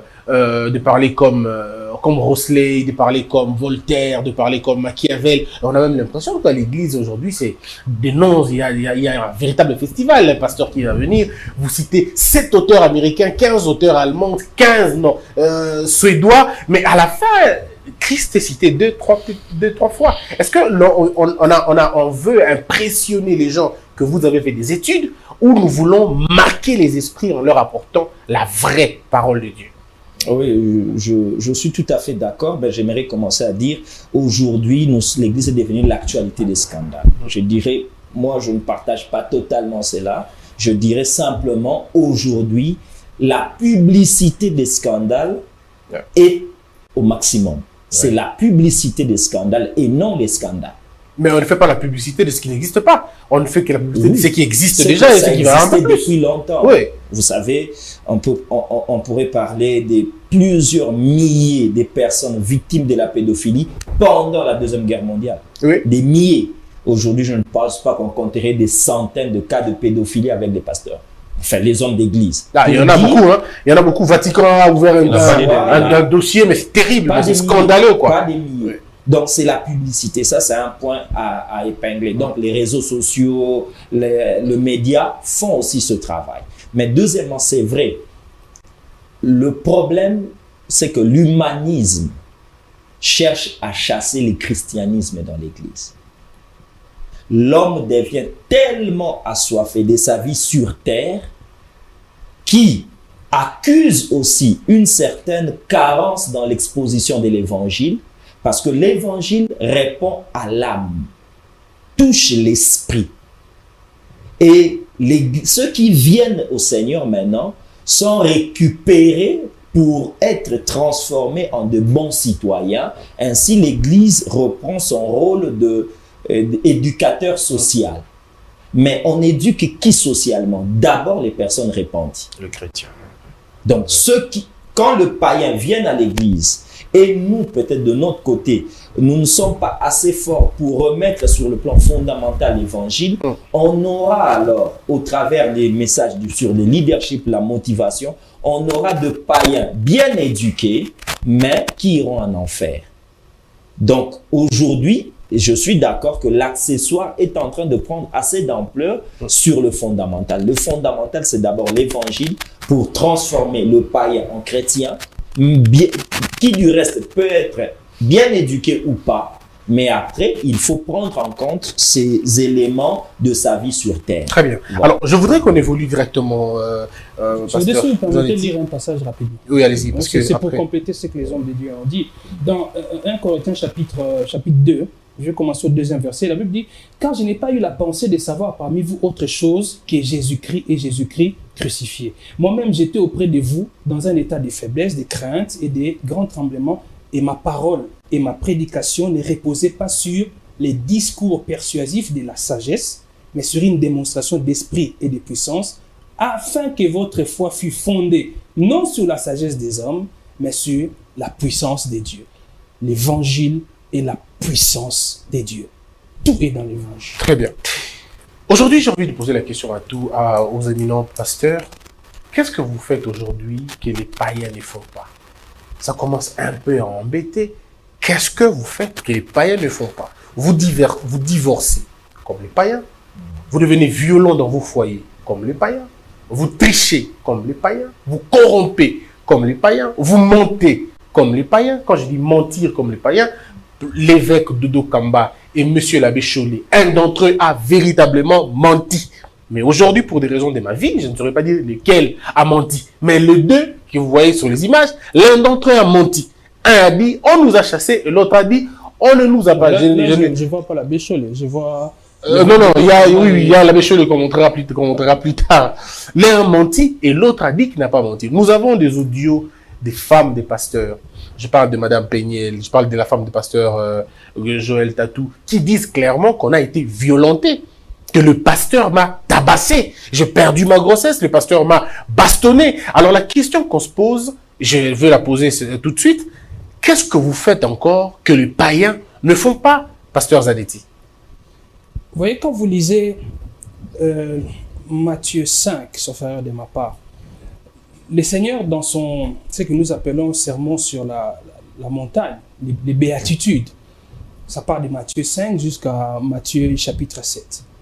En lisant, c'est comme une sorte de constitution du royaume de Jésus-Christ. Comment être dans son royaume? Quelles sont les priorités de son royaume? Comment les sujets de son royaume sont appelés à se comporter? Je reviens sur ce que j'ai dit. Je crois que l'évangile, c'est les A à Z du christianisme. Quelqu'un qui a reçu une très mauvaise éducation, quelqu'un qui a une éducation ratée dans sa famille, peut être rééduqué par l'évangile. Vous voyez? C'est pourquoi j'ai dit, mettons l'évangile au centre. Si nous mettons l'évangile au centre, c'est Christ qui est au centre. Regardez par exemple, Jésus qui vous dit, si on te tape ici, donne ici. Il veut dire quoi? Bah, lequel est makambo? Qu'on ne réplique pas. Donc, il n'y a pas de légitime défense, ils allaient rater. Non, je ne dis pas que légitime défense, ils allaient rater. Je veux simplement dire que dans notre royaume, où Jésus a dit dans sa parole, il dit, les apôtres disent, l'apôtre Paul dit, aussi longtemps que cela dépend de vous, rechercher la paix avec tous et la sanctification sans laquelle personne ne verra le Seigneur. Christian, je peux être en conflit avec toi. J'ai raison. Je sais que j'ai raison. Mais tu es enfant de Dieu comme moi. Je me situe dans le contexte de notre famille de Dieu. Tu es en conflit avec moi, tu es enfant de Dieu comme moi. Je sais que j'ai raison. Mais je vais m'humilier devant toi. Je te demande pardon. Ah, mais Christ n'a pas recherché la paix quand il est entré dans les tables, quand il est entré à l'église. Il a chicoté les gens, il les a chassés. Il aurait pu dire, bon, je vous pardonne parce que, bon, de toute façon, vous n'êtes que des hommes. Non, vous interprétez mal. Ah, très bien. Vous interprétez. Heureusement, je ne suis pas pasteur. De toute façon, interpréter la parole de Dieu, on ne doit pas seulement être pasteur. Okay. C'est pourquoi dans nos églises, nous enseignons au peuple de Dieu, même les principes d'interprétation de la parole de Dieu. Parce que justement, aujourd'hui, avec ces faux évangiles qui sont en train de venir, si les enfants de Dieu ne sont pas équipés, s'ils ne savent pas faire face aux faux évangiles, ils seront emportés à tout vent. Donc, tout est dans l'évangile de Christ. Mettons l'évangile au centre. Oui, mais ça ne répond pas à ma question. Oui. Ça ne répond pas à ma question. Qu'est-ce que vous faites encore que les païens ne font pas? Parce que ce que je vous dis, on ne le trouve pas chez les infidèles. Je vous ai parlé des pasteurs. des pasteurs. On a même taxé les cardinals parfois d'être un peu haineux. Ça, c'est les gens qui le disent. Les mots, les phrases, ainsi de suite. Le Saint-Père à Rome a parlé, même à révoquer certains évêques qui prenaient plaisir avec les petits garçons. Alors on se dit, mais si vous qui êtes un serviteur de Dieu, habillé autrement que nous, vous tombez dans ces choses, on se dit, mais qu'est-ce que vous ne faites pas qu'il n'est pas enfant? Un serviteur de Dieu, déjà même un enfant de Dieu, même celui qui n'est pas appelé au ministère, ce n'est pas un homme parfait. Il peut lui arriver de tomber. Ça, il faut qu'on se le dise. Mais la vie des péchés n'est pas sa vie. La Bible dit, celui qui est né de Dieu ne pêche point. Ça veut simplement dire que celui qui est né de Dieu, les péchés, ce n'est pas sa vie. Il peut arriver qu'un pasteur tombe dans l'adultère. Si je vous dis qu'un pasteur, il est impossible qu'un pasteur tombe dans l'adultère ou commette un péché, je serai un menteur. Il peut arriver. Parce que chez nous, les enfants de Dieu, le péché, c'est comme une exception. Ce n'est pas la règle. Contrairement chez les païens. Un païen, sa vie, c'est la vie de péché. Mais quand quelqu'un qui se dit serviteur de Dieu ou enfant de Dieu, vous constatez qu'il tombe dans les péchés, il demeure dans les péchés et il trouve même son plaisir dans ça. C'est là où il faut se poser des questions. Est-ce que je suis en face d'un professant ou en face de quelqu'un qui est né de nouveau? Parce que nos églises sont aussi bondées de professants. Ça dit quelqu'un qui professe la foi chrétienne, mais qui n'est pas né de nouveau. Avant de poser la question au pasteur Abba, pour continuer, est-ce que je peux vous poser une question qui ne ressemble pas à la polémique? Dieu seul sait et que c'est pas vraiment mon Je sais que vous aimez bien la polémique. mon intention, mais je voudrais quand même vous la poser. Est-ce que vous pouvez laisser votre chair à Denis Leslie de prêcher un dimanche? Non, moi je ne le ferai pas. Est-ce que vous pouvez laisser votre chair à Mike Kalambay de prêcher chez vous aujourd'hui? Aujourd'hui, Oui. je ne le ferai pas. Est-ce que vous pouvez laisser votre église au pasteur Mutombo de prêcher aujourd'hui? Vous allez continuer à citer... Non, les non, gens c'est comme tout, ça? je me limite là. Vous allez faire ça? Non, sinon vous continuez. Non, à non, je me citer limite les- là. J'ai dit, je me limite là. Vous allez le faire? Pourquoi je le ferai? Très bien. Pasteur Abba, je reviens à vous. Non, je vous ai posé la question pourquoi je le ferai. Non, malheureusement, t'es journaliste comme moi. Tu sais que... Ouais. Non, Tu ici, sais je ne suis pas que- dans la peau des journalistes. Les journalistes, c'est mon métier dans le séculier. Alors, Je pour ne rapport... suis pas serviteur de Dieu. Pasteur Abba, je reviens à vous. Des maisons qui ont été escroquées par certains pasteurs. Des virginités des jeunes filles qui ont été arrachées par certains pasteurs. Des mariages brisés par certains pasteurs. Des chaînettes, des biens pratiquement extorqués par certains pasteurs. Alors que vous le savez, il y a d'autres qui ne connaissent même pas Dieu, qui ne professent même pas Dieu, mais qui n'ont jamais volé, qui n'ont jamais été dans des scandales comme on le voit aujourd'hui. Qu'est-ce que vous, les pasteurs, vous ne faites pas que les païens font aujourd'hui? Bon, déjà, excusez-moi, je ne suis pas très d'accord avec votre approche de prendre le collectif, de prendre tout le monde. Donc, le cas sont, vous avez cité que 2 cas. Ah, Alors vous voulez qu'il que y a des j'en milliers de cite? pasteurs. Ah, j'en citerai beaucoup, hein. Donc, s'il y a Beaucoup, en tout cas. Il y a 7 sur 000 10, que vous ne sur connaissez 10 pas. pasteurs, combien ont divorcé, selon ton statistique, s'il faut prendre ça? Ah, les stars. Non, c'est ça aussi le problème de Ah Kinshasa. oui, mais nous, on Non, voit non, les stars. c'est ça le grand problème de Kinshasa. Le grand problème de Congolais, c'est ça. Ouais. J'ai suivi, par exemple, excusez-moi de citer le nom, tu as Allez-y. cité le nom du pasteur, du prophète Denis Leslie, qui un jour, il disait que sur 90% de pasteurs et sur 100% de pasteurs, 90 sont de faux, 10 sont seulement de faux, 95 sont de faux.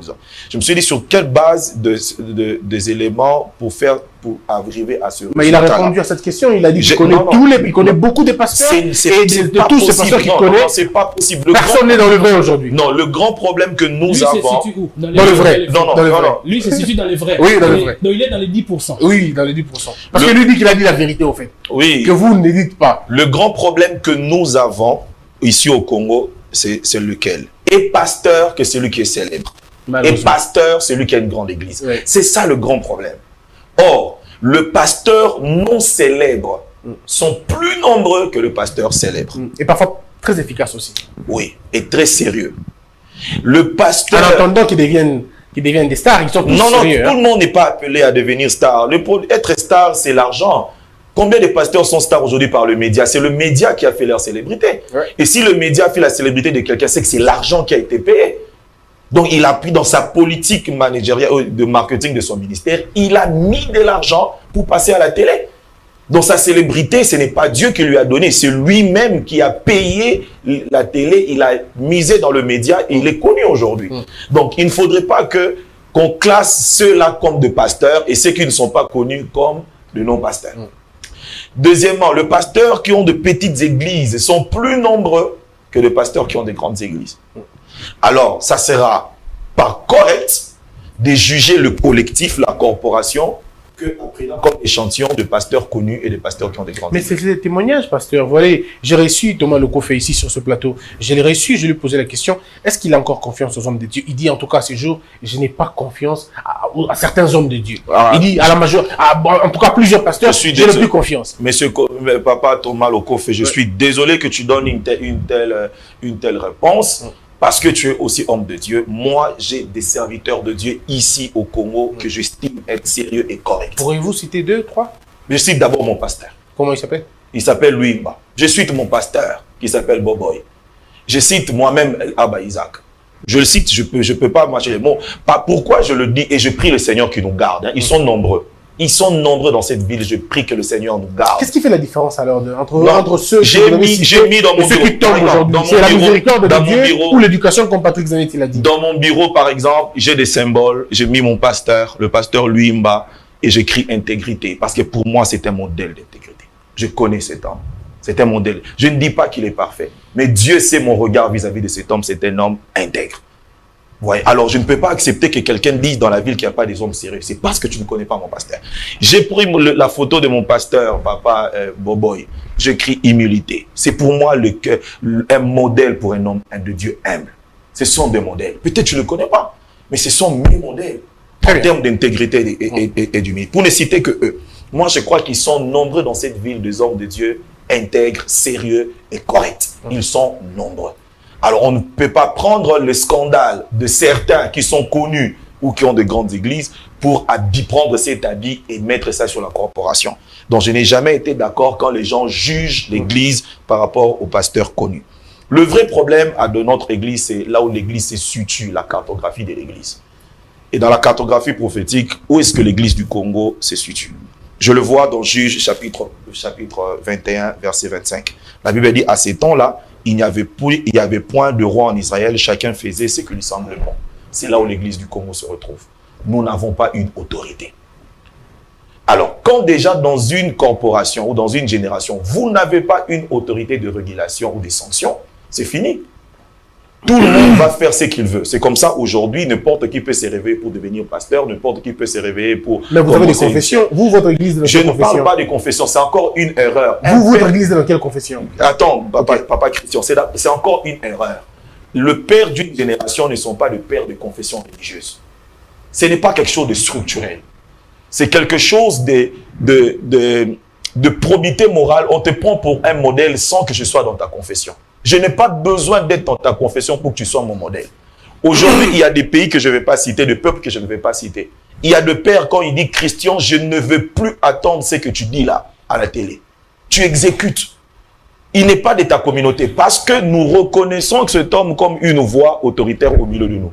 Ce n'est pas une structure. Ce n'est pas parce que quelqu'un gère une structure qui devient le père de toutes les églises. Très bien. Là, nous sommes vraiment sur le plan structurel et administratif. C'est ça le grand problème du Congo. Pardon, excusez-moi mes frères. C'est ça le grand problème de l'église que nous avons aujourd'hui. Nous n'avons plus de voix de père.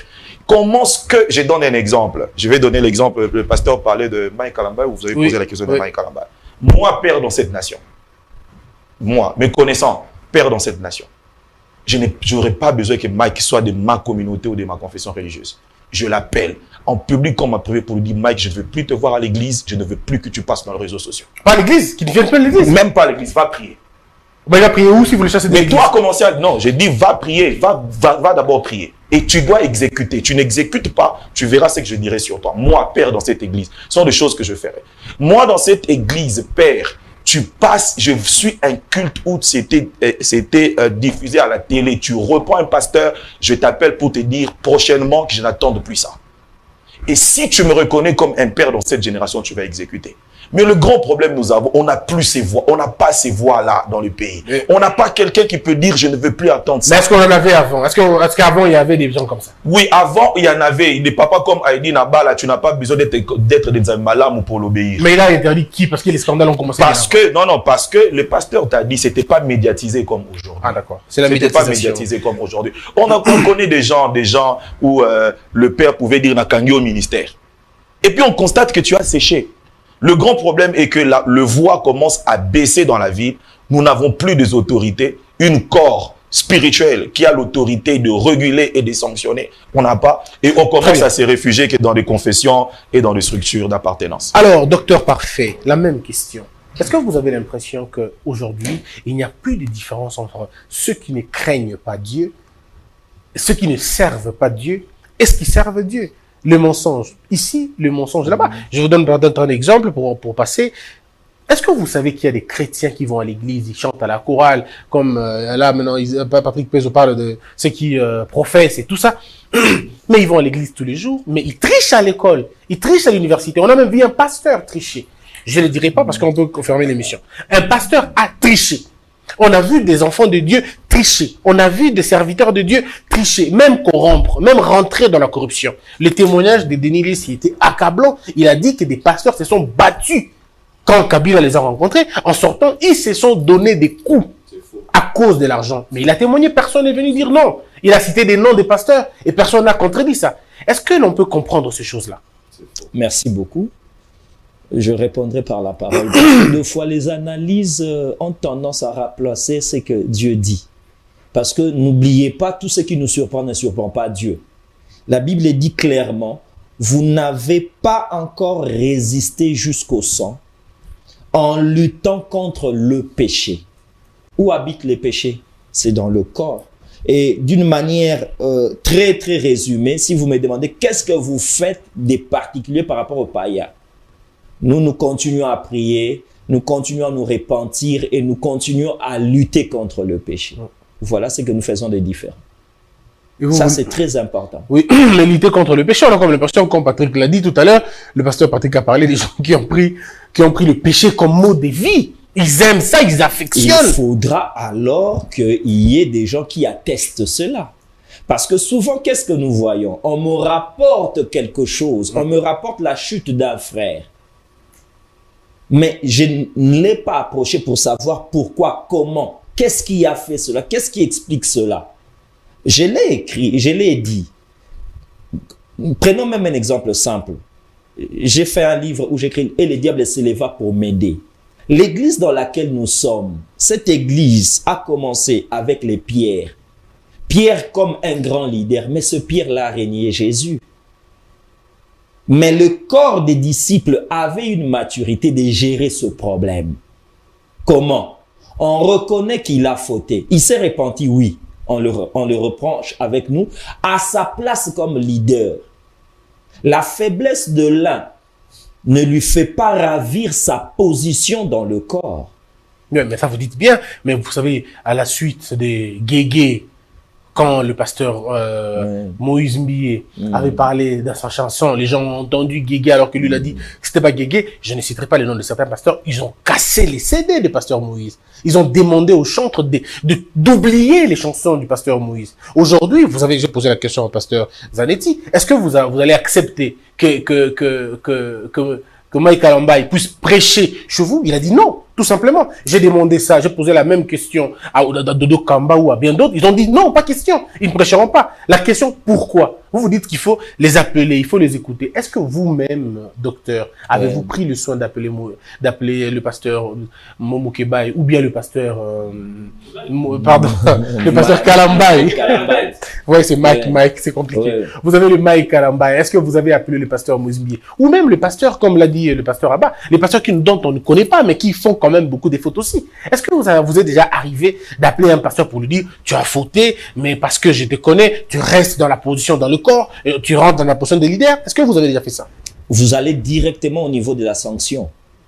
M'approcher un frère pour lui dire ce que tu as fait n'est pas bien, ou le conseiller, ça c'est très important. Mais j'aimerais évoquer aussi, à la fois que vous demandez à ceux qui ont chuté de ne pas, qu'ils sont en train de scandaliser l'église, demandez aussi aux spectateurs qui le voient la maturité de gérer cela. Parce que la précipitation, c'est quoi? C'est que je vois un frère, bon, prenons le cas de Guégué.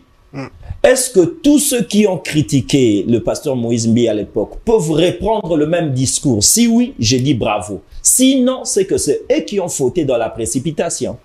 L'immaturité bat son plein de part et d'autre. Voilà. ça, si vous permettez. Allez-y, parce que là, on me dit qu'il ne reste plus que 10 minutes pour terminer. Le pasteur Isaac a dit, et que le pasteur Parfait a dit aussi, l'autorité.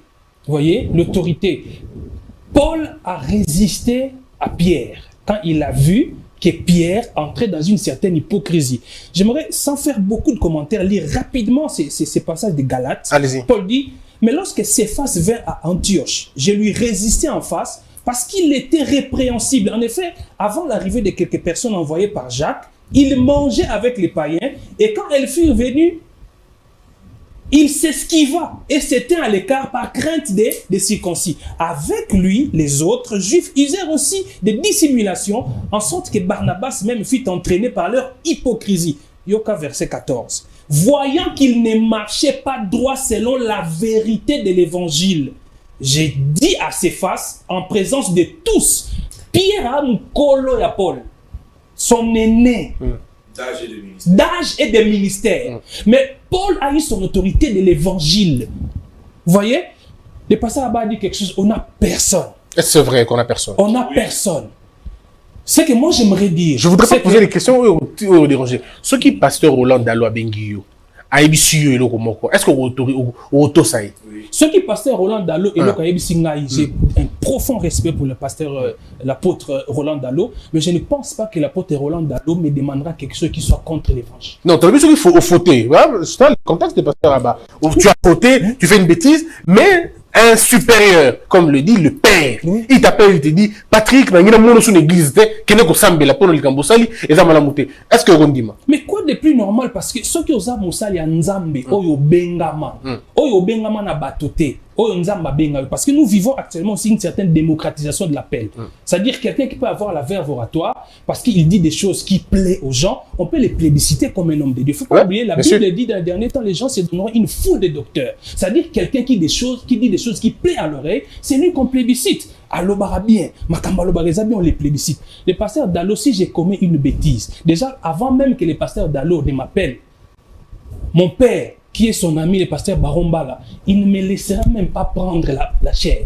Mais oui, mais toi tu vas accepter. Est-ce que tu vas accepter par éducation ou tu vas accepter par humilité? Parce que comme l'a dit le pasteur, il y a des gens imbus d'eux-mêmes. À mon avis, il y a un danger. Justement, j'étais en train de dire ici l'autorité suprême, c'est l'écriture.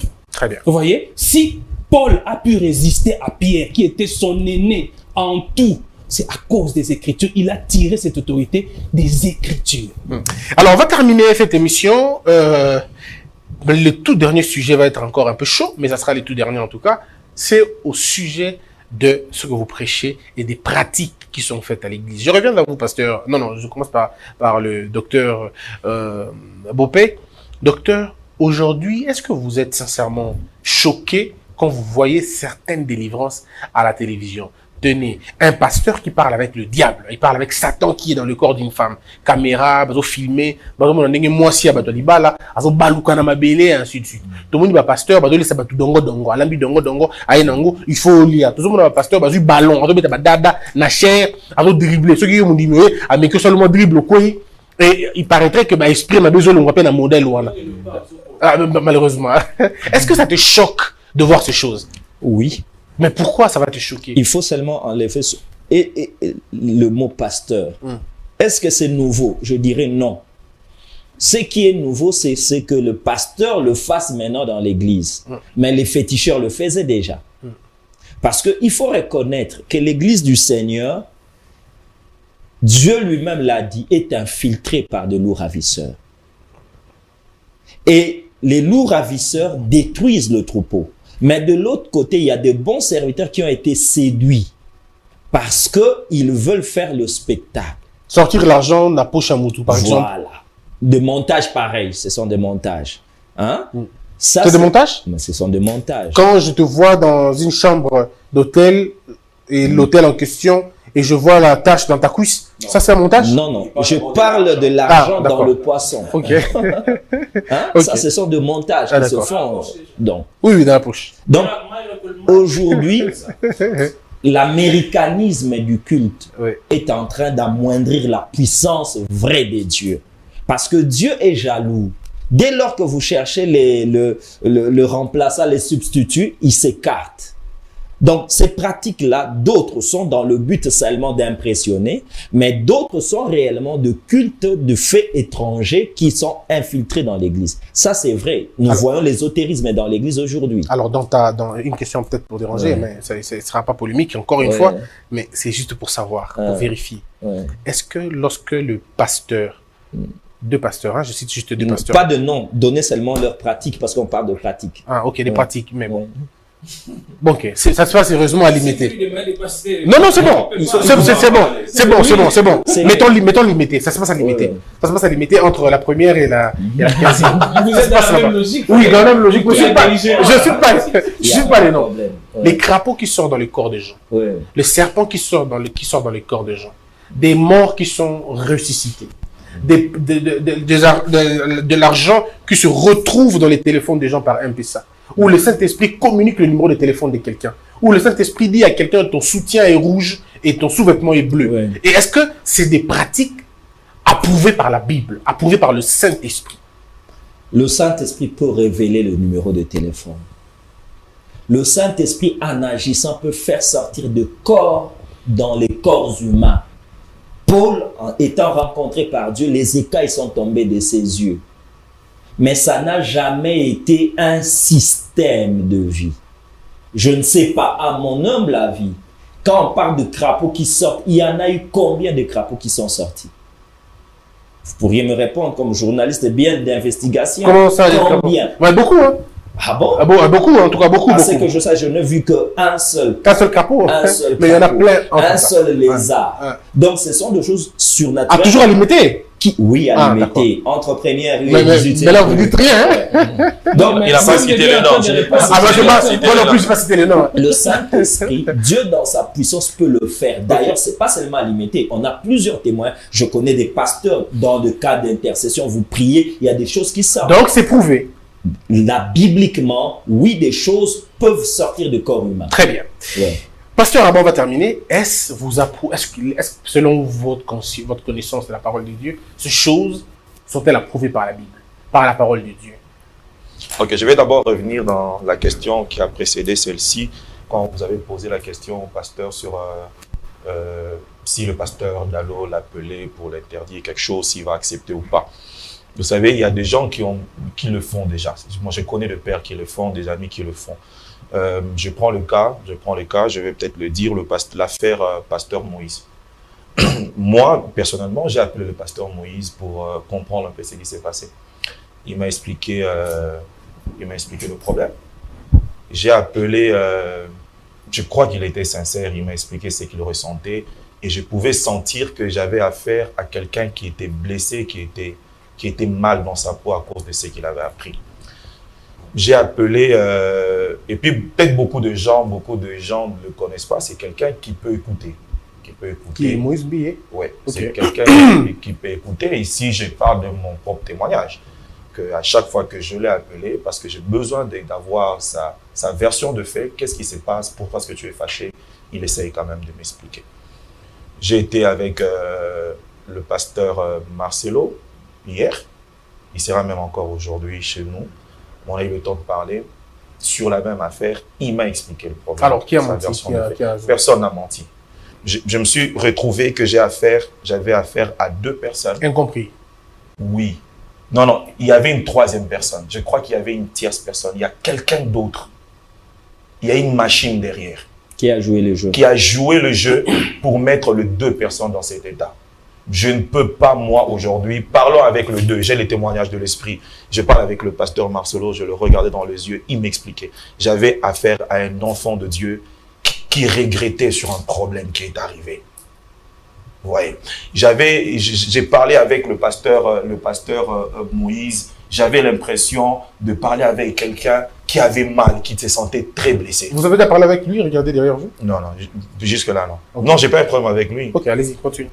Alors, je me suis rendu compte que le pasteur Moïse et le pasteur Marcelo, je parle de moi, je ne sais pas si d'autres pasteurs ont fait cette démarche. D'accord. J'avais affaire aux gens, le premier qui était blessé, et dans sa blessure, il pouvait dire ce qu'il pouvait dire. L'autre était regretté de voir que les choses ne devaient pas se présenter de cette manière. Alors, je découvre qu'il y avait quelqu'un derrière. Moi, j'ai compris qu'il y avait une machine derrière. qui devait faire ça. Et cette machine, ce sont des hommes, c'est vrai, mais je crois qu'il y a un esprit qui veut discréditer l'Église qui est derrière. Et vous avez parlé aussi avec Mike Alambay? Mike Alambay, malheureusement, on n'est pas amis, je n'ai pas son numéro, je ne suis pas en communication. Si j'étais en communication avec Mike Alambay, je pourrais appeler Mike Alambay d'abord pour avoir sa version, et puis pour lui donner un conseil, pour lui dire que tu devais disparaître. Le jour que j'ai vu Mike Alambay à l'église, assis par terre, en train de prier, son assistant ou son fils qui était en train de parler de son éloge, présentant le pasteur comme un homme humble qui venait à l'église, les gens ont acclamé. J'ai dit à mes enfants, ce monsieur a tué son pasteur. Ah, il n'aurait pas dû le faire. Non, j'ai dit c'est fini. Pas... Le fait seulement, il s'est senti pardonné par son peuple, par ceux de son église, c'est fini.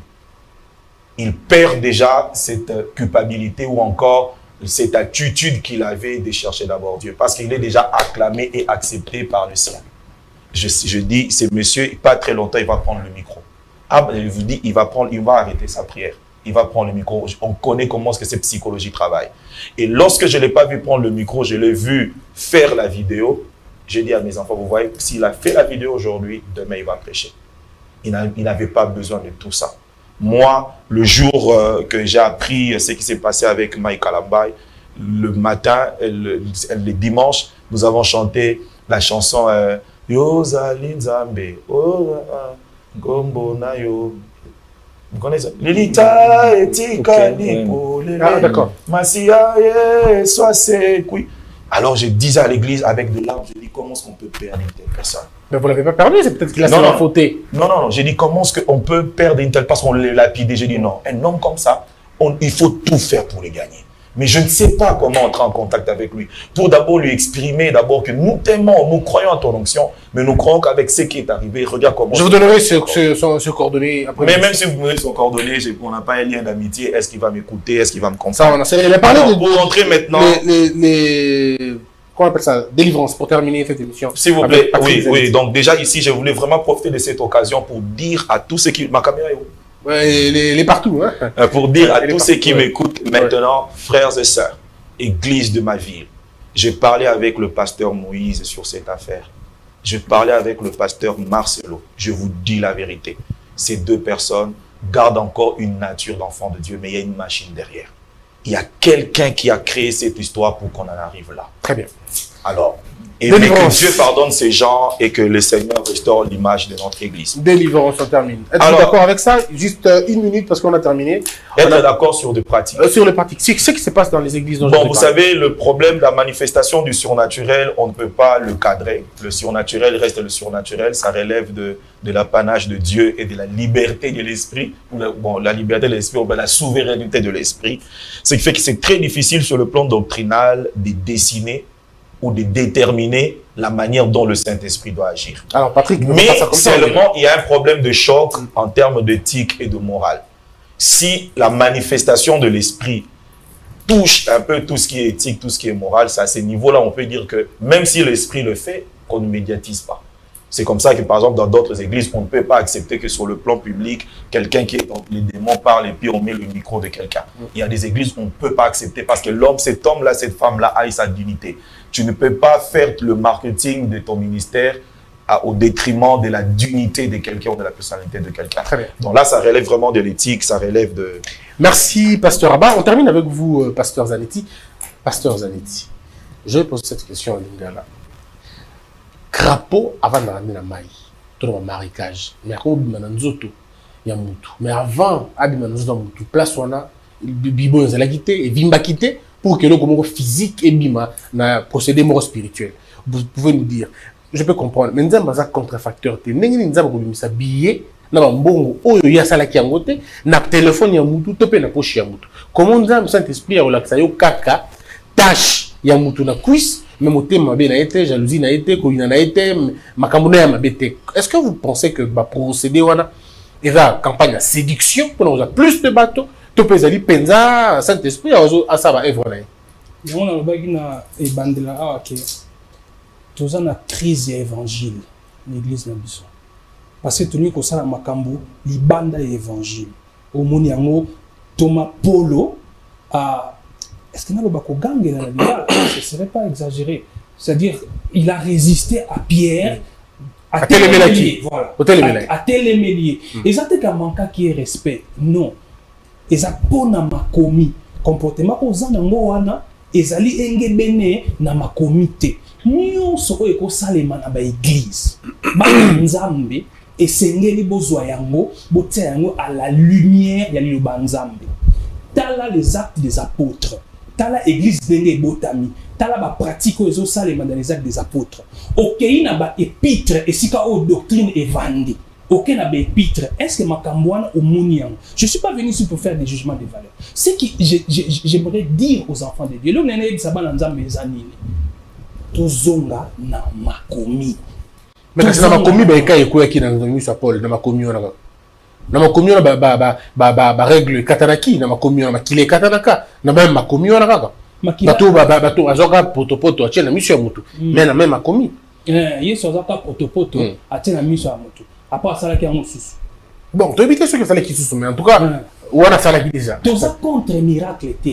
Tout ça contre miracle. Moi, le problème, tout ça dans nos animes. Le salut que nous avons en Christ, c'est un salut complet. C'est un salut complet. Qu'est-ce que je veux dire? Quelqu'un qui est né de nouveau, il n'a pas besoin d'ajouter autre chose pour jouir de son salut. Jouir du salut en Christ ne veut pas dire que tu ne connaîtras plus jamais de problèmes sur terre. Jouir du salut en Christ ne veut pas dire que vous n'allez plus jamais piaka. Jouir du salut en Christ ne veut pas dire que tu seras le plus riche de ta famille. Jouir du salut en Christ ne veut pas dire que dans ton travail, tu ne seras jamais le subalterne. Tu seras toujours le chef. C'est là où vient le problème. On pense, on ne sait pas jouir de Christ. C'est pourquoi on veut aller au-delà de Christ. Maintenant, on est rapidement démocratisation, il y a appel au ministère. Et c'est là que zobo mabiso. Quand ça la nzambe linka kolobate de kozala pasteur, ba benga yo pasteur. Okoko zala nzambe abengi yo kono yembaka. Eza musala nzambe abengeli yo, sala musala nzambe abengeli yo. Très bien. Je ne dis pas ici en visant quelqu'un, mais je vais simplement dire que la recherche de la popularité, être devant, ce n'est pas ce qui accrédite votre musala ya nzambe, non. Restons dans les Écritures. Toto sa o le banzambe lobi. Très bien. Ce que Odina placé le bas souka. Placé. Pour que nous assistions à 4 émissions. Oui, dans 4 timba. Nina lancé une invitation. Ok. Ok, d'accord. Bande konyo so o bazana souci à koye ko na makomi en Nzambe. La soif d'apprendre, d'étudier les Écritures. Vous êtes les bienvenus. Je vous invite à notre école biblique et théologique, Praxis. Nous sommes sur Willery, avenue de Doma numéro 193. Vous voyez un immeuble rouge-jaune là, vous montez au premier niveau, local 202. Venez, vous allez apprendre beaucoup de choses. Le numéro de téléphone 081, je vais donner le numéro que je donne généralement dans mes programmes à la radio. Oui. 081 042 43 40. Vous pouvez me contacter par SMS ou WhatsApp. Je suis ouvert à tout moment. Merci. Chaque jeudi, nous avons notre culte toujours sur Willery. Nous nous réunissons là de 17h à 19h, comme aujourd'hui on est jeudi. Donc si vous avez le temps, venez, on va prier. Congo-Buzz vous a offert un espace que vous n'avez jamais, vous n'êtes jamais venu avec, et puis vous allez dire, nous on est participé à l'œuvre de Dieu. On participe. J'avais prévu après cette émission. Exactement, on en parle tout à l'heure. On en parle tout à l'heure. Bientôt on va commencer également à passer sur Congo-Buzz. Ça sera important, ça sera bien pour moi. Parce que je suis un enfant de Dieu, il faut que je participe à l'œuvre de Dieu. Pasteur, votre coordonnée. Et puis j'ai vu Congo-Buzz naître. On a eu quand même histoire. Bien sûr, bien sûr, bien sûr. Vous avez les coordonnées, vous donnez le numéro de téléphone à ceux qui vous suivent, mais si vous pouvez rapidement, pourquoi les pasteurs battent à la vie pourquoi? Non, sûrement viande mutu bape sa anzela et peut-être même so muta meke za problème. Mais moi je dirais simplement rapidement ceci que église tozo vivre vraiment bebele mais nazota lango boye moni beba lié ma belé jeune fille à botata yokina so kela ruka boakai. C'est ça comportement ba chrétien immature. Maman ko betaï mais koko aloba ko banga tereleka yo poliara mabele ekola. Peu importe le problème, l'église est comme un océan. Nyon se ko boaka malibanda parce que Dieu enlèvera cette église glorieuse. Ce n'est qu'un temps qui va passer. C'est votre frère docteur parfait beau pays. Mon contact c'est 81 811 62 64. 81 811 62 64. Merci beaucoup. Pasteur Abba. Oui. Coordonnées, numéro de téléphone. Oui, je dirais d'abord que l'église d'Émanation va très bien. L'église d'Émanation est une église très bénie. Dieu nous a bénis avec des hommes et des femmes exceptionnels. Et on ne va pas détruire l'image de cette église pour le quelques cas. L'église va très bien et je demanderai à nos pères d'apprendre à parler. Très cher papa, avec beaucoup de respect, parlez-nous, sanctionnez, parlez. On a besoin de vous, ne nous laissez pas continuer. Écoutez aussi. Oui, on va écouter. Moi, je vais écouter. Le pasteur a dit qu'il va écouter. Le docteur va écouter. Si vous apprenez que nous nous comportons mal, très cher père, parlez. Ne laissez pas l'église continuer comme ça, comme si on n'avait pas une autorité ou des pères au milieu de nous. Et je vais profiter aussi de l'occasion. Nous sommes en pleine session de l'école de notre formation, école du Rollo Révélé, qui est l'école d'exégèse judo-chrétienne, mais nous donnons aussi les autres cours auxiliaires avec des éminents professeurs. Et nous commençons la deuxième session le 14 mai. Donc le 14 mai, vous pouvez nous rejoindre à l'école du Rollo Révélé. Si vous entrez dans ma page Abba Isaac officielle, vous allez voir tout le programme. Je donne des coordonnées. Si vous êtes intéressé, appelez-nous au 081 345 63 64. École de Rollo Révélé, masterclass, deuxième session, le 14 mai. Ça a été long, mais assez important. Merci à tous les hommes de Dieu d'avoir répondu à toutes nos questions. Merci également au pasteur Israël qui nous a aidé à réunir tous les autres pasteurs. Merci beaucoup à vous. Donc, alors là, c'est pasteur Abba Isaac Mboulaya, pasteur de l'église Radel, camp de Dieu à Brikine. Mboulaï, à Brikine. Le pasteur docteur Bopé Parfait, docteur de l'église, la communauté Milice Shalom à Massina, et le pasteur Zanetti Patrick, pasteur de l'église Pont de Grâce. Pasteur à l'église. Ah, pasteur à l'église. Hein? Voilà, bon, les journalistes, vous voyez, ils ont toujours très bien. On se retrouve très prochainement. Je ne suis pas le senior pasteur, je suis un des pasteurs. Très bien. On se retrouve très prochainement. Donc, vous avez compris, grande tribune, religion. Ce sera une fois la semaine, ici, avec les hommes de Dieu. La semaine prochaine, on parlera d'un sujet que vous allez vouloir bien qu'on en parle. Peut-être l'un d'entre eux rentrera pour discuter et pour communiquer sur nos, bien évidemment, ce qu'on va dire à nos frères. Que la peur quitte nos esprits et que Dieu bénisse la RDC. Merci. Merci beaucoup. Merci.